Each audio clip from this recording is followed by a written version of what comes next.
ang pagpapakain kat nakita nila ang mga kababalaghang ginawa niya sa pagpapagaling sa mga may sakit. Umahon si Jesus sa burol kasama ang kanyang mga alagad at naupo roon. Malapit na noon ang pista ng Paskwa ng mga Hudyo. Tumanaw si Jesus at nakita niyang dumarating ang napakaraming tao. Tinanong niya si Felipe, "Saan tayo bibili ng tinapay upang makakain ang mga taong ito?" Sinabi niya ito para subukin si Felipe sapagkat alam ni Jesus ang kanyang gagawin. Sumagot si Felipe, "Kahit na po halagang 200 denaryong tinapay ang bilhin ay di sasapat para makakain ng tig-kakaunti ang mga tao." Sinabi ng isa sa kanyang mga alagad, si Andres, na kapatid ni Simon Pedro, "Mayroon po ritong isang batang lalaki na may dalang 5 tinapay na cebada at 2 isda. Ngunit gaano na po na ito sa kanyang karaming tao? Paupuin sila," wika ni Jesus. Madamo sa lugar na iyon. Umupo ang lahat. Umigit kumulang sa 5,000 ang mga lalaki. Kinuha ni Jesus ang tinapay at matapos magpasalamat sa Diyos ay pinamahagi sa mga tao. Gayon din ang ginawa niya sa isda. Binigyan ang lahat hangga't gusto nila. At nang makakain na sila, sinabi niya sa mga alagad, "Tipunin ninyo ang lumabis para hindi masayang." Gayon nga ang ginawa nila at nakapuno sila ng 12 bakol. Nang makita ng mga tao ang kababalahang ginawa ni Jesus, sinabi nila, "Tunay na ito ang propetang paririto sa sanlibutan."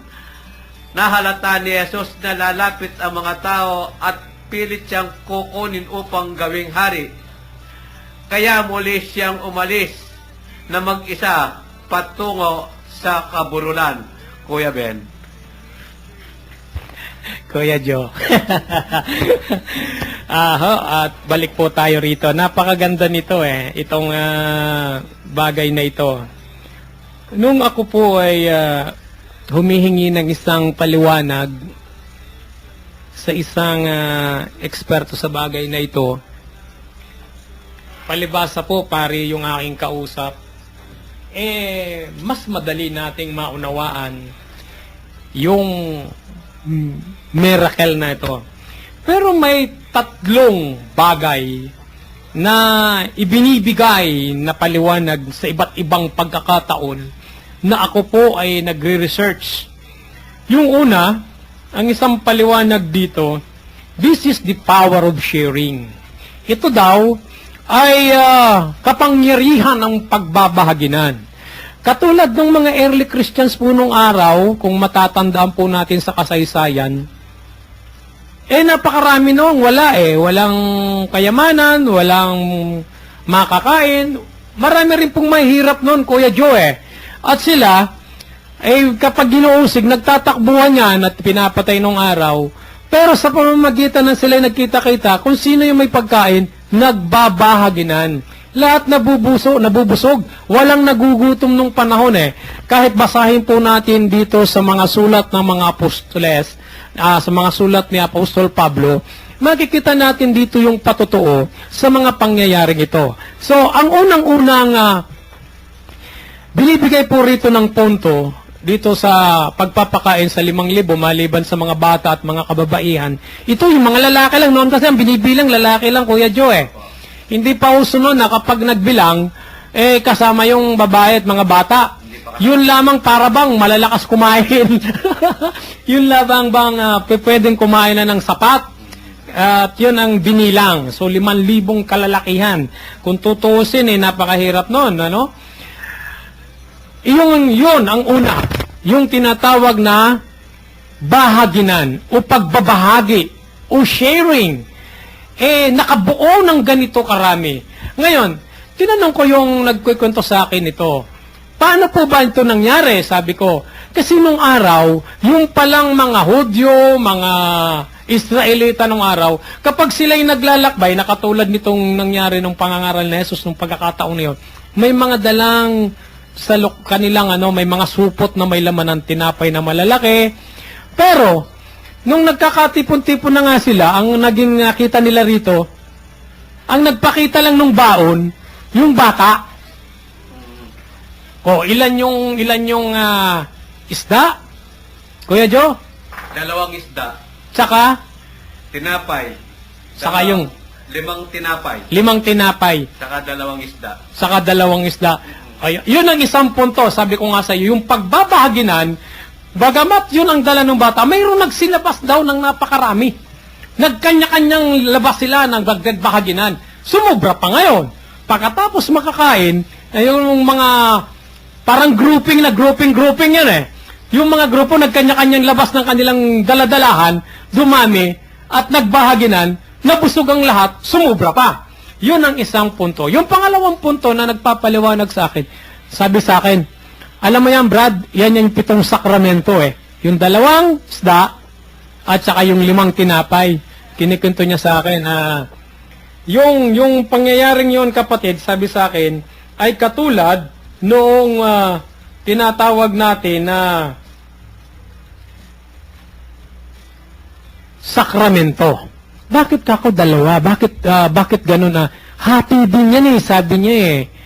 Ang sa mga sakramento, hati din yan. So, 2 portion na po tayo. Yung una, may nagpapaliwanag tungkol sa bagay na pagbabahaginan. Pangalawa, ipinaliliwanag naman niya ito, parang sakramento, na ibinahagi ng Panginoon upang makamit daw ang kaligtasan ng lahat. Kita mo daan ng kaligtasan. Kaya lang, kaibahan nito, sa pamamagitan ng pagkain yung ipinakita. Pero, sa pamamagitan ng pagkain na spiritualidad ng sakramento, makakamit din natin ang kaligtasan. Pangatlo, na punto, dito po sa pangyayaring ito, the miracle. Yan. Yun na naman yung sinabi natin na milagro daw na ginawa ng ating Panginoon. Huwag na nating idadaw kasi talagang tunay na milagro. Naging bahagi na yan, biyaya ng Diyos. Maging sakramento yan, grasya ng Diyos.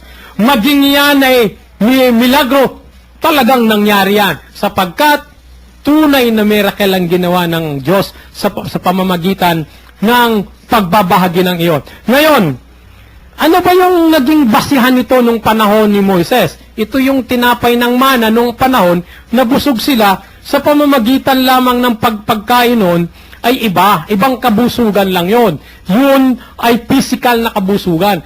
Pero itong ginawa ng ating Panginoon sa pagkakataong ito na pinakain niya na yung 5,000 tao ay hindi lamang kabusugan para sa kanilang katawan, hindi lamang kabusugan para sa kanilang kaluluwa, kundi kabusugan espiritualidad. Kaya mga minamahal ko mga tagapakinig, tandaan po natin, dumalo po kayo sa Eucharistia upang magkaroon ng kaganapan ang pagbabahaginan, pakikinig, at pagbibigay ng pagsasabuhay ng isang himala ng Diyos sapagkat doon matatagpuan natin ang isang kumpletong-kumpleto ng mga pangyayaring ito. Si Jesus sa Eucharistia ay hindi lamang nagmimilagro. Si Jesus hindi lamang nagbibigay ng hiwaga. Si Jesus nagbabahagi ng kanyang sarili, nagbabahagi din tayo sa kanya at nagbibigay sa atin ng pagkakataon na makamit ang tunay na daan pabalik sa ating Panginoong Diyos. Amen.